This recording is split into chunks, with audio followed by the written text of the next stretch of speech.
Dalam hati, ia berpikir, kalau pulang bisa masuk jurang, mati saya.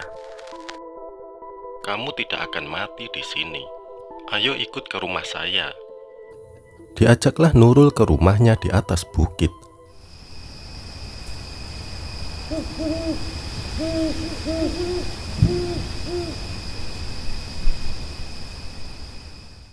Selamat datang di Buzz Story, cerita waktu malam.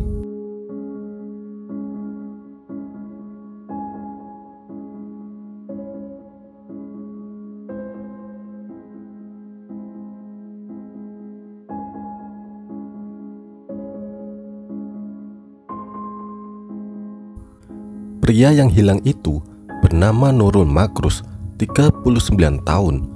Ia 4 hari hilang di hutan petak 67 Gombeng, Banyuwangi Utara. Nurul merupakan warga dusun Sumbernanas, Kecamatan Kalipuro.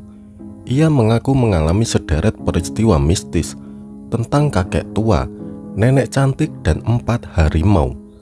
Nurul ditemukan pada hari Rabu 24 Februari 2021 pukul 00.30 dini hari.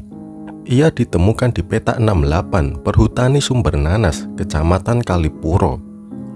Hal mistis yang dialami berawal saat Nurul merasa kesulitan mencari porang di hutan petak 67 Gombeng, Banyuwangi Utara. Ia akhirnya berkeluh kesah sendiri. Mbah Buyut, cucumu datang ke sini mencari rezeki, tidak berniat buruk. Tolong dikasih tahulah, Mbah. Ucap Nurul mengeluh. Tidak berselang lama, lokasi yang sebelumnya hampa tiba-tiba penuh dengan bibit porang. Alangkah gembiranya Nurul, ia pun bergegas mengambil tanaman tersebut hingga terkumpul 3 ikat. Setelah itu, Nurul baru sadar hari sudah mulai gelap.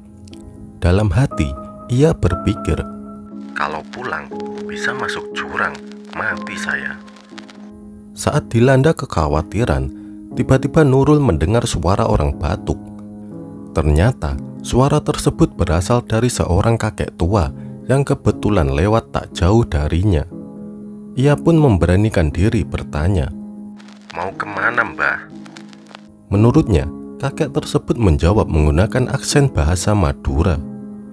Saya mau pulang, adik kok belum pulang? Kata kakek itu. Kalau saya pulang, saya takut mati, Mbah. Takut masuk jurang, jawab Nurul. Kakek misterius itu mencoba menenangkan Nurul. Kakek itu bilang, kamu tidak akan mati di sini. Ayo ikut ke rumah saya. Diajaklah Nurul ke rumahnya di atas bukit. Sampai ke atas, Nurul melihat ada 4 rumah. 2 menghadap ke timur dan 2 lagi menghadap ke utara, dan atapnya memakai icuk. Di depannya ada danau yang luas dan indah. Di tepinya banyak tanaman bunganya. Saat masuk ke rumah kakek itu, Nurul disuguhin kopi hitam. Namun, karena punya penyakit lambung, Nurul menolak dan akhirnya dikasih air putih. Kemudian ia diajak makan. Saat makan, terasa enak sekali, padahal cuma sayur, tidak pakai lauk. Sayur kesimbukan kalau kata orang Osing. Padahal Nurul tidak suka dengan bau kesimbukan. Tapi anehnya, terasa enak sekali waktu Nurul makan itu. Betapa terkejutnya Nurul, tiba-tiba muncul 4 harimau tepat berada di sebelahnya. 3 harimau berwarna kuning dan seekor lagi berwarna hitam pekat. Harimau yang berwarna hitam mengaum sangat keras sehingga mengganggu istirahatnya. Saat itu, Nurul merasa sudah familiar dengan kawanan harimau tersebut. Ia pun meminta agar harimau berwarna hitam berhenti mengaum dan membangunkannya pada keesokan harinya. Nurul pun berkata, Jul, jangan berisik, saya mau tidur. Besok pagi saja bangunkan saya. Akhirnya, harimau itu diam dan Nurul pun bisa tidur.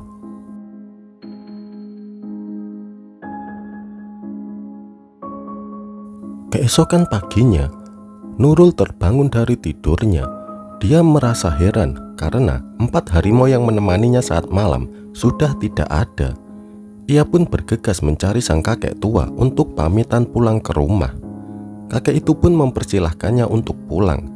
Namun sebelum pulang, Nurul diminta sarapan pagi terlebih dahulu. Usai sarapan, muncul 4 wanita tua yang akan mengantarkannya. Meski sudah tua, 4 perempuan tersebut memiliki paras rupawan. Seingat Nurul, ia diantar oleh 4 perempuan tersebut dengan mengendarai sebuah kereta. Tapi ia tidak tahu yang narik kereta itu apa. Ia merasa antara sadar dan tidak. Ia pun diturunkan di tengah hutan. Saat itu, 2 perempuan pengantarnya berkata agar Nurul berjalan lurus ke arah selatan. Namun, dirinya memberontak karena arah selatan yang ditunjuk oleh perempuan tersebut adalah arah sebaliknya. Nurul pun berkata, "Salah ini, itu ke utara, bukan selatan. Sumber nanas arahnya ke selatan." Kamu jangan ikuti kata hatimu, ikuti apa yang saya bilang, kata nenek itu.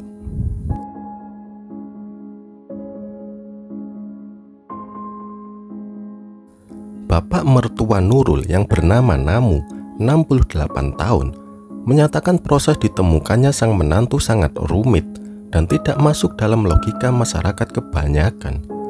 Pada malam sebelum Nurul ditemukan, sekitar jam 11 malam, dirinya mendengar sebuah teriakan minta tolong dari arah hutan. Padahal, jarak terdekat antara rumah warga dengan hutan lebih dari 1 kilometer. Suara yang terdengar pun suara seorang wanita, bukan suara Nurul. Namu yang penasaran kemudian bertanya kepada anak dan cucunya.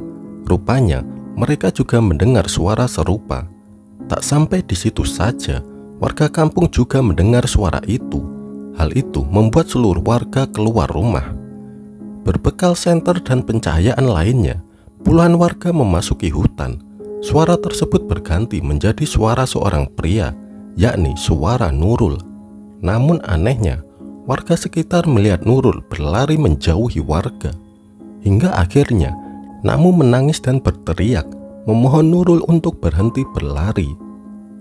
Saking kencangnya berlari, rombongan warga pun berhenti.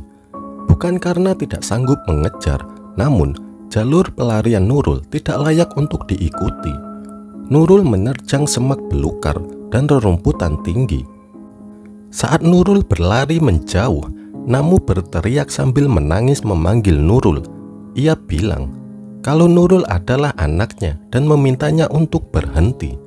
Setelah itu, barulah Nurul berhenti berlari. Kejadian aneh lainnya dirasakan saat warga sudah bertemu dengan Nurul. Mereka tak bisa pulang karena jalur sudah tertutup dengan semak belukar. Mereka semua sempat kebingungan karena tidak ada jejak apapun. Satupun rumput yang terpijak juga tidak tampak. Dengan menggunakan parang yang dibawa Nurul, akses jalan menuju pulang akhirnya bisa ditemukan. Dan bersyukur, lewat tengah malam, warga berhasil membawa Nurul kembali ke kampungnya. Warga lingkungan Sumber Nanas pun mengakui peristiwa berbau mistis tersebut.